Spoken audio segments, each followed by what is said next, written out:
உறவுகளுக்கு அன்பான வணக்கம். மட்டக்களப்பு மாவட்ட விவசாய திணைக்களத்தினுடைய ஏற்பாட்டிலே 2 நாள் பயிற்சி நெறி மாவட்ட விவசாய பயிற்சி நிலையம் சத்ருகொண்டானிலே இடம்பெற்றிருந்தது.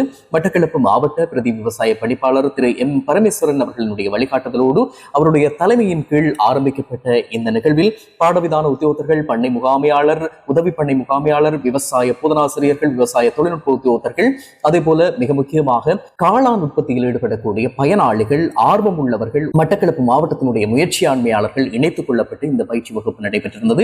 எனவே காளான் உற்பத்திகள் தொடர்பாக அந்த உற்பத்திகளை பெறுமதி சேர்வைகளாக மாற்றி அதனை விற்பனை செய்யக்கூடிய விதமான முயற்சிகளை அவர்களுக்கு செய்முறை ரீதியாக வழிகாட்டுவதற்காகவே இந்த நிகழ்வுகள் ஏற்பாடு செய்யப்பட்டிருந்தது. எனவே PSTG 2025 திட்டத்தின் கீழ் அமல்படுத்தப்பட்ட இந்த நிகழ்வினுடைய ஆரம்ப நிகழ்வு மட்டக்களப்பு மாவட்ட பிரதி விவசாய பணிப்பாளர் அவர்களுடைய தலைமையுரையோடு ஆரம்பமாக இருந்தது. எங்களுடைய மாவட்டத்தில் புதிய முயற்சியாண்மையாளர்களை உருவாக்கி அவர்களை வியாபார நோக்கிலே லாபம் ஈட்டக்கூடியவர்களாக அவர்களுடைய வாழ்வாதாரத்தை உயர்த்துவதற்கான முயற்சியாக இது அமையும் என்று சொல்லி குறிப்பிட்டிருந்தார். கதிரிச் ஞாபகார்த்த மையத்தினுடைய முகாமையாளர் பஸ்நாயக் அவர்களுடைய நெறிப்படுத்தலோடு இந்த பயிற்சி நெறிகள் நடைபெற்றிருந்ததும் குறிப்பிடத்தக்கது. முகாமையாளர் பஸ்நாயக் அவர்களோடு இணைந்து சசினி அவர்களும் இந்த பயிற்சி நெறியை தொடர்ச்சியாக வழங்கியிருந்தார்கள். குறிப்பாக காளானுடைய நன்மைகள் மிக முக்கியமாக இதய வருத்தம், புற்றுநோய் போன்றவற்றிற்கு மருந்தாக மாற்றீடாக இருக்கிறது. அதைவிட மிக முக்கியமாக இது தாவரங்கள், விலங்குகள் இரண்டிலும் இருக்கக்கூடிய சத்துக்களை, போசணைகளை ஒரே உணவாக வழங்கக்கூடியதாக இருப்பதன் காரணமாகவும், அதிக போசனை பெறுமதியை, புரதச்சத்தை கொண்டிருப்பதன் காரணமாகவும், அதிகமான மருத்துவ குணங்கள் நிறைந்ததாக இருப்பதன் காரணமாகவும் இது மிக முக்கியமாக எங்களுடைய உணவிலே சேர்க்கப்பட வேண்டிய ஒன்று என்ற அடிப்படையிலும், அதிலிருந்து நாங்கள் நீண்ட காலமாக அவற்றை வைத்திருக்க முடியாத சூழல் வருகிற போது அவற்றை எப்படி பாதுகாப்பது, குறுகிய காலத்துக்கு எப்படி பாதுகாக்கலாம், நீண்ட காலத்துக்கு எப்படி பாதுகாக்கலாம், அதே போல அதிலிருந்து உற்பத்தி செய்யக்கூடிய உற்பத்திகள், குறிப்பாக காளான் கொஃபி வருகிறது, காளான் பப்படம் செய்கிறார்கள், காளான்லி பிஸ்கட் செய்கிறார்கள், இப்படி பலவிதமான உற்பத்திகள் நடந்து கொண்டிருக்கையில் இங்கே 4 விதமான உற்பத்திகள் தொடர்பான செய்முறை வழிகாட்டல்கள் வழங்கி வைக்கப்பட்டிருந்தது.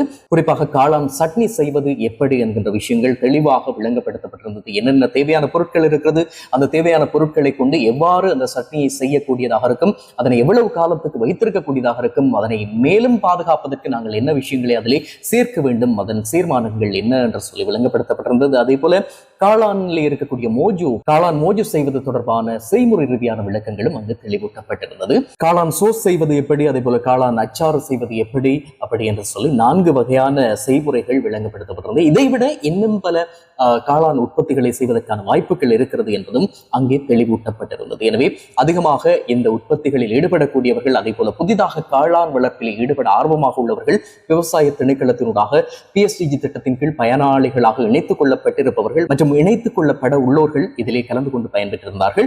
எனவே இந்த காளான் உற்பத்தி தொடர்பான இந்த பயிற்சி நெறி 2 நாட்கள் நடைபெற்றிருந்தாலும் அதனை எத்தனை பேர் சரிவர கற்றுக்கொண்டார்கள், எத்தனை பேர் செய்முறை ரீதியாக விளங்கிக் கொண்டார்கள் என்பதை நாங்கள் நேரடியாக காணக்கூடியதாக இருந்தது. வவுனியாவுக்கு நாங்கள் கள விஜயம் மேற்கொண்டிருந்த போது அங்கே JD தயாரிப்புகள் என்ற தயாரிப்புகளின் கீழ் காளான் சட்னி செய்து விற்பனைக்காக வைக்கப்பட்டிருந்தது. அந்த விற்பனையை செய்தவர் மட்டக்களப்பு மாவட்டத்தைச் சேர்ந்த ஒருவர், அதே போல மட்டக்களப்பு மாவட்டத்திலே விவசாய திணைக்களத்தினால் வழங்கி வைக்கப்பட்ட அந்த பயிற்சி நெறியிலே பயிற்சி பெற்ற ஒருவர். எனவே அந்த பயிற்சியின் பின்னர் அவர் அந்த காளான் சட்னி செய்வது எவ்வாறு என்பதை கற்றுக்கொண்டு அதனை செய்முறை ரீதியாக செய்து அதனை விற்பனைக்குரிய ஒரு பொருளாக மாற்றி இருக்கிறார் என்பது இந்த பயிற்சி நெறியினுடைய வெற்றியாக கருதப்படுகிறது. முதற்க நன்றியை சொல்லிக் கொள்றேன். ஏன்னு சொன்னா நான் இதுக்கு முதல் வேற மஷ்ரூம் ட்ரைனிங் நிறைய போயிருக்கிறேன்.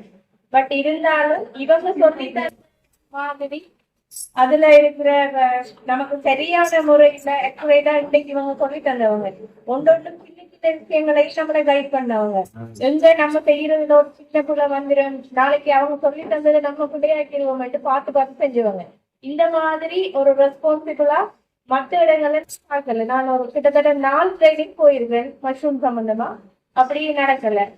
ஆன்சர் நீ ஒயாலா අපිට අර කෙමිකල් ඇඩ් කරන්න විදිය ඒක මේ කොච්චර දාන්න ඕනේ, කොහොමද දාන්න ඕනේ, කොහොමද වෙලාවට දාන්න, அவங்க எப்படி என்ன விதத்துல எந்த டைமுக்குள்ளார நாங்க பாவிக்கணும், அதை எவ்வளவு சரியா பாவிக்கணும், எங்களுக்கும் எஃபெக்ட் இல்லாம அந்த ஃபுட்டுக்கும் எஃபெக்ட் சரியான வகையில போகணும், எல்லாமே நல்லா சொல்லி தந்தவங்க. இப்படி கெமிக்கல் பாவிக்கிறது ஒரு பிசினஸ் நாங்க சரியா கொண்டு போகணும்ன்றத சொல்லி தர மாட்டாங்க. நான் அடுத்து சொல்லுவேன். Thank you so much. அடுத்தது agriculture department. Thank you so much. Electrical செய்யக்கூடிய ஒரு அமைப்புக்குள்ள நான் இதுதான் முதல் தடவை காளான் உற்பத்தி செய்வது எப்படி என்றுதான் அறிந்திருந்தேன். அதை வந்துட்டு உணவாக மாற்றிக்கொள்வது எந்தெந்த வகையான உணவுகளை செய்வது என்பது முறை வந்துட்டு தெரியாமல் இருந்தது. ஃப்ரெஷ்ஷாகத்தான் நாங்க வந்து அறுவடை செய்து விற்பனை செய்து கொண்டு வந்தோம். இந்த இடத்துல வந்து நாங்க அந்த முழுமையான நிறைவான ஒரு பயிற்சி நிறைய பிராக்டிக்கலாகவே நாங்க அறிந்திருந்தோம்.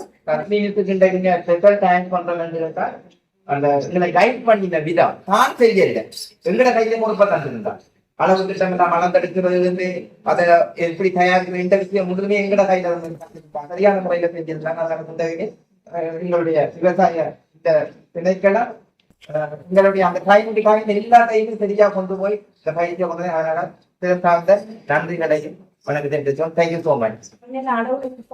எப்படி நீங்க ஜூஸ் பண்றதுன்னு சொல்லி எங்களுக்கு கிட்ட வந்து ஸ்ப்ரே பண்ற முறையில வந்து எல்லாமே வந்து எங்களோட கைப்பட நாங்க செய்யக்கூடிய விதமா எங்களுக்கு சொல்லி தந்தவர். ஆனா அவர் சிங்களத்துல மொழியை கலைத்தாலும் அது எங்களுக்கு ஈஸியா விளங்கக்கூடிய விதமா கருதிருந்தார். அவருக்கு உண்மையிலே அண்ணா உண்மையை டைப் பண்ணணும்னு சொன்னா அதுக்கு ஏற்ற மாதிரி அனுசரிச்சு பண்ணினவரு இதுக்கிட்டே கைப்பட்டு பார்த்து கொண்டு இருந்தாவோ. ஆனா அவட கைப்பட்டு செய்யல. ஏன்னா நாங்க எங்களை வளர்த்து கொள்ளணும், எங்களோட கையை சரியாதான் நாங்க அதை ஒழுங்கா கற்றுக்கொள்வோம். பின்னுக்கு பார்த்து கொண்டு எங்களோட கைப்பட்டு செய்ய வச்சது உண்மையில பெரிய விஷயம் உண்டு.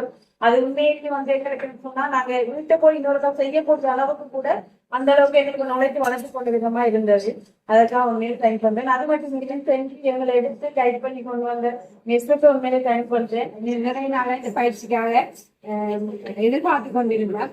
உண்மையிலே எதிர்பார்த்து இல்லாமே உங்களுக்கு தெரியாத புதிய உணவு முறையெல்லாம் சரியான முறையில பயிற்சி வீசுறதுக்கு உங்களுக்கு தெரிஞ்சாங்க அந்த பயிற்சியை எடுக்கணும் என்று எதிர்பார்த்து கொண்டிருந்தேன். அத்தோட நீங்க பங்கு பெற்று எல்லாரும் ஒரு இடங்கள்ல இருந்து வந்தாலும் நீங்க ஆர்வத்தோட அந்த பங்கு கொண்டு முழு நன்மையும் அடைஞ்சிருப்பீங்க. உங்களோட சுய தொழில் முயற்சியை இன்னும் மேம்படுத்தி கொண்டு போகணும் என்று சொல்லி கேட்டுக்கொண்டு மீண்டும் ஒரு காணொலியில் சந்திக்கலாம்.